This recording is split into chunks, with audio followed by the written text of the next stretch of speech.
2025년 3월 13일 이정훈입니다.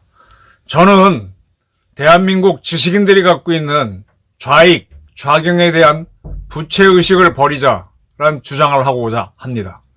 이상하게 우리는 민주화로 위장한 좌익 세력에 대해서 이 도덕적으로 열패감을 느꼈는지 부채의식을 느껴서 항상 져왔습니다. 이걸 이용해서 이 좌익들이 대한민국 사회를 너무 농락해 왔습니다.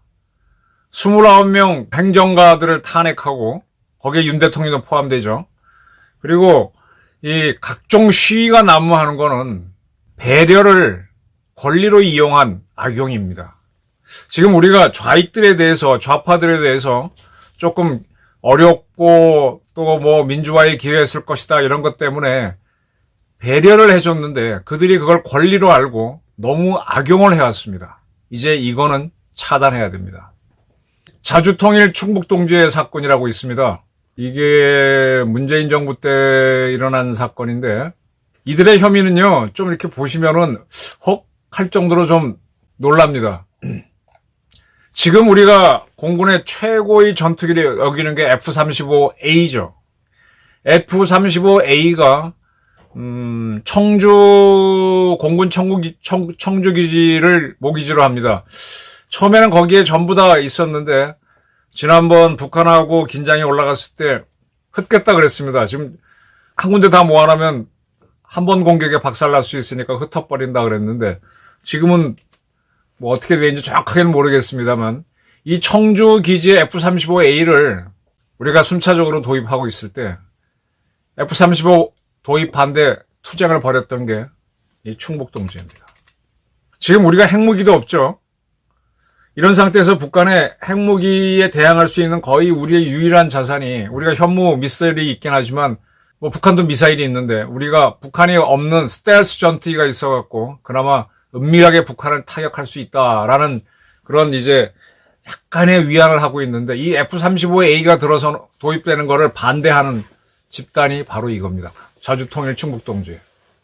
근데 이들이 이북과 내통을 했어요. 문재인 정권 때가 문제예요. 문재인 정권 때 북한하고 뭐 어쩌고 저쩌고 하니까 이게 이렇게 됩니다. 박근혜 정부 때는 남재준 씨가 국가정보원장으로 있으면서 북한에 대한 단속을 제대로 했죠. 그리고 그때 북한이 핵실험하고 막 그랬을 때 개성공단에 있는 한국 사람들이 납치될 수 있다고 하면서 일제히 철수를 시켰습니다. 그것 때문에 이제 남북 간의 교류가 좀 어려웠는데 그러한 박근혜 대통령을 좌익들이 촛불 시위를 일으켜서 탄핵시킵니다. 최순실 사건을 이유로. 그러고 나서 뭐 제가 몇 차례 이 방송에서 말씀드렸는데 문재인 정권이 들어서니까 이 좌익들이 일제히 중국으로 날아가는 거죠. 벌써 그때 미나협을 중심으로 남북의 단체들이 이제 서로 연결 통로가 있었기 때문에 이메일은 다 알고 있거든. 그럼 중국 심양이나 베이징에서 만나자라고 해서 서로 거기서 만나는 거예요. 제3자를 넣어 만날 수도 있고. 북한은 안 가도 됩니다. 그러니까 일제히 중국으로 날아가는 겁니다. 거기서 뭐 화합하고 거기서 이제 의견을 받고 뭐 그게 지령이죠. 굉장히 많았습니다. 요거 하는 사람들 만나보면은 베이징이나 심양 가는 비행기 타면은 아는 사람 운동권 애들 많이 간다고 얘기 많이 들었었는데 이렇게 나간 이 충북 동지에 이 친구들은 북한 문화교류국 공작원을 만나가지고 이런 단체를 결성하고 그 다음에 북한의 대남 혁명 전략이 담긴 내용을 공부합니다. 그리고 F-35A 도입 반대 운동을 벌이라는 지시를 받고 그 다음에 이쪽에서 일어난 일들을 스테가노그래피라고 이거는 암호인데 이 종이에 쓰면 글자가 안 보여요. 다르게 하면 보이는 그런 식으로 이제 전달하는 거죠. 근데 이걸 전달할 때 심양에도 중국의 공안, 경찰, 또 국안, 우리나라 국가정보원 등 여러 정보기관이 있고 또 대한민국 또 심양에 총영상관이 있고 총영상관이 있으면 거기에 당연히 우리 국가정보원 아이오들이 나가 있죠. 블랙이든 화이트든. 그 친구들도 북한을 감시하고 하니까 드보크를 이용합니다. 드보크라고 하는 거는 내가 저쪽에서 보내는 지령이나 돈이나 무기를 받을 때 어디 서로 약속한 데다가 묻어놓으면 내가 거기 가서 파갖고 오는 그런 장소입니다. 이들은 심양에 가면은 월마트가 있어요. 심양에 서탑거리 아마 있을 겁니다. 거기에 무인함, 우리 왜 저 이마트나 이런 데 가보면은 사물 보관함 있잖아요. 거기다가 넣어두면은 그 비밀번호만 서로 알려주면 가져갈 수 있죠. 이런 식으로 2만 달러도 갖고 오고 이북이 주는 거 등등을 했습니다. 이러한 조직을 문재인 정권 말기에 이제 국정원이 중심이 돼서 체포가 됐는데 그 다음부터가요. 지금 3년 6개월 만에 이제 확정 판결이 나왔습니다. 징역 2년에서 5년까지 형이 확정됐습니다. 근데 이게 보통 이렇게 대한민국이 우리 사법부 친구들 만나면은 우리는 재판 빨리 하기 때문에 이 사법부 서비스가 좋다 그러는데 이거는 서비스가 최악이었습니다. 이 서비스가 최악인 거는 기소된 사람들이 한테는 굉장히 좋은 기회가 되는 거죠. 1심에서는 형이 한 12년까지 선고가 됐었는데 그때 자주통일충북동지회라고 하는 이 단체를 국가보안법상 범죄단체로 판정해서 12년을 때렸는데 2심에서는 범죄단체로 볼 수는 없다라고 해서 이게 빠지면서 형이 많이 줄었습니다.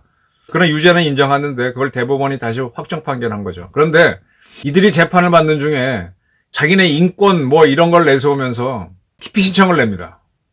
나는 이 재판관이 공정하지 않다라고 상급심에 판단해달라 그러면 1심에서는 다른 재판부가 판단하고 그렇지 않다라고 하면 또 2심에 가고 3심에 가고 이런 식으로 계속 시간을 질질 끄는 거죠. 이 방법은요.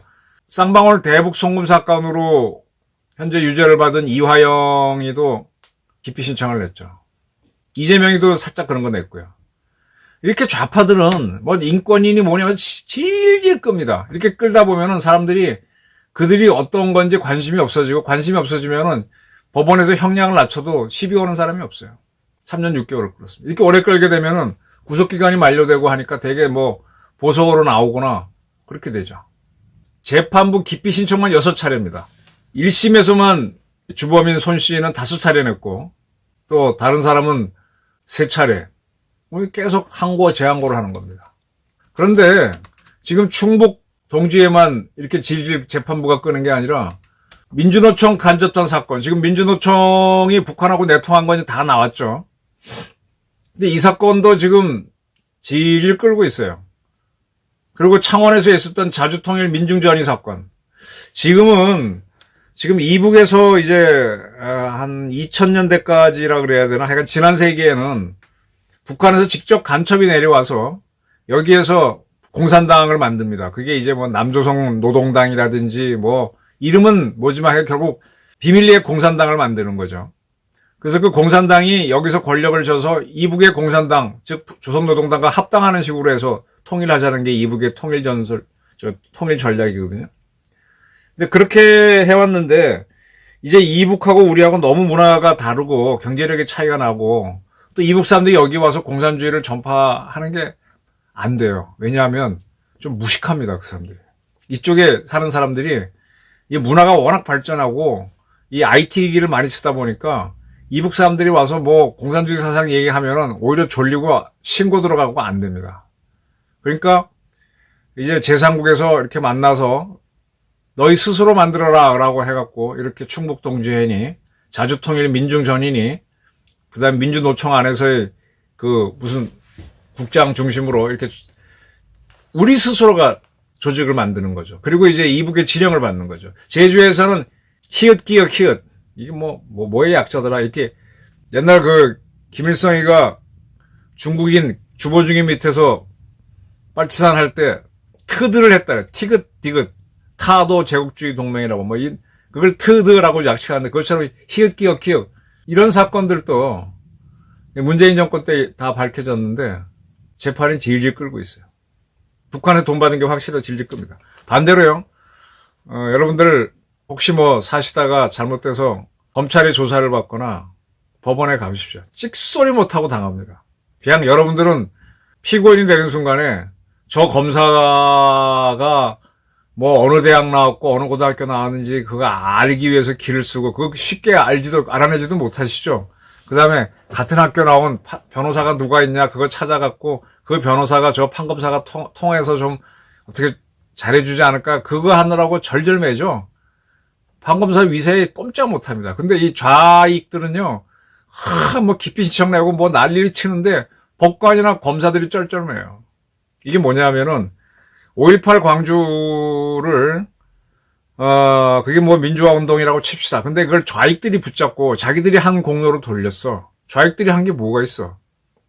5.18 내다봐야 사기치기 한 거지. 그들이 나중에 대학가에서 주사파이들이 이거를 광주를 떠들면서 자기들이 광주를 주도한 것처럼 하지만 광주 사태 때 대학생은 한 명도 안 죽었습니다. 몇 분들이 이 일을 제기해서 다시 찾아봤는데 전문대학생 하나 숨진 거 있고요. 조선대, 전남대 학생이 5.18 당시에는 없습니다. 그 후에는 모르지만 대학생들이 광주 주도하지 않았습니다. 근데 서울에 있는 주요 대학에서 계속 5.18 뭐 어쩌고 떠들다 보니까 좌익 학생들이 주도한 걸로 지금 알려져 있는데 그건 완전히 아니죠. 그건 좌익들이 5.18을 내다봐야 친 겁니다. 그러다 보니까 이 좌익이 민주화를 했다는 게 이해 때문에 좌익들 사건이 재판부로 넘어오면 재판부에 있는 친구들도 좋은 대학 나온 친구들이니까 이 부채감이 있어서 이들의 요구를 다 받아줘요. 이게 결국 뭔가 하면 좌익들은 국민 저항권을 악용해서 자기네 공간을 넓히고 좌익을 확대해 간 겁니다. 그게 극도로 확대됐기 때문에 윤석열 대통령도 어떻게 하지 못하고 그들이 반국가 세력이 있으니까 그걸 척결하려는 시위상 계엄을 했다가 오히려 무너졌던 것이죠. 지금 오늘 국회에서는요, 내란 국정조사가 끝났답니다. 뭐 이거 관심이 있었습니까? 윤 대통령 체포, 그 다음에 구속, 그 다음에 뭐 석방, 여기에 막 역동적인 뉴스가 많다 보니까 야당 주도로 만든 이 내란 국정조사 국조위는 큰 관심이 없었는데 어쨌든 야당 주도로 국힘당은 전원 반대하고 결과 보고서를 채택했습니다. 12.3 계엄이 내란이었다는 거고 여기에 어떠한 문제가 있으니 이걸 고쳐라. 이게 뭔가 하면은 국회가 이제 현재 육공헌법에서 감시권을 갖게 됐습니다. 감시권을 가지고 자기네들이 이런 거 시정하라고 하려면 행정부가 따라가는, 즉 국회를 장악하면 행정부를 움직일 수 있는 상권 분립이 무너지는 그런 상황이 되는 거죠. 어떻게 하든 지금 야당은 12.3 계엄을 내란으로 몰려고 발악을 하고 있는 겁니다. 이것도 결국은 뭔가 하면은 뭐 정부가 하는 정책이나 뭐에 국민들이 반대할 수 있죠. 그러나 국민저항권을 이용해서 국회를 장악한 게 지금 좌익들이잖아요. 민주당을. 그들이 자기 공간 넓히는 거예요. 근데 그냥 넓히는 게 아니라 12.3 계엄을 내란으로 확정짓는 공간을 만드는 겁니다. 쇠뇌를 하는 거예요. 자, 이제부터 오늘 13일 날 감사원장하고 이창수 서울중앙지검장 등 검사 3명이 탄핵이 기각됐습니다. 전원일치로. 이제 6개인가만 더 기각이 되면은 민주당이 탄핵한 게 모두 끝이죠. 하나도 지금 인용된 게 없습니다. 윤 대통령하고 한 총리 등 몇 개가 남아있긴 하지만 이것도 국민 저항권을 악용한 겁니다. 이제 대한민국은요, 이번에 계엄령을 계몽령으로 하면서 좌파의 투쟁에 나왔던 거는 이제 국민들이 국민 저항권을 이용해서 좌익과의 싸움을 했던 겁니다. 그동안 우파 시민들, 건전한 시민들은 민주화 운동을 그래도 좌익들이 했지 하고 이렇게 물러서다가 더 이상 물러설 수 없게 되니까 거꾸로 국민 저항권을 행사해서 이만큼 만들어 온 겁니다. 이제 더 이상 좌익들한테 국민 저항권을 주지 말아야 돼요. 그리고 이들이 법을 악용하는 거를 철저히 막는 방안을 집어넣어야 됩니다. 저 같은 사람이나 이 방송 보시는 분들이나 재판 받으러 가면요, 쩔쩔매듯이 똑같이 해야 돼. 아니면 우리도 똑같이 해주든지. 여러분들 어디 가서 뭐 기피 신청하면 쉽게 받아주기나 합니까? 보석 내면 잘 받아주기나 해요? 지금 이게 이재명 이제 재판이 지금 벌어지고 있는데 거기다 똑같이 적용되고 있고 이화영이한테 이미 적용되고 있어. 좌파한테 쩔쩔매, 정치인한테 쩔쩔매는 것도 문제인데 이제 대한민국은요, 절대로 좌익이 이끌 수 없습니다. 북한을 대변하는 자들이 대한민국 국회에 들어와서 날뛰고 대한민국 언론에 들어와서 날뛰고 대한민국 사회단체에 들어와서 날뛰고 하는 걸 이제는 끊어내고 우리가 그런 북한을 우리가 거꾸로 흔들어서 우리한테 흡수되도록 만들어야 돼요. 지금까지 꼬리가 몸체를 흔드는 웩도독 현상이었는데 본말이 전도됐죠. 이제 우리가 북한을 흔들어야 됩니다. 이 충북동지의 사건, 질질 끓는 이런 것들을 냉정하게 비판하면서 우리 사이에 숨어있는 좌익들 힘을 못 쓰도록 제압하는 방안을 앞으로 정치 논의가 된다면 활성화시켜야 된다. 이런 주장을 하는 바입니다. 감사합니다.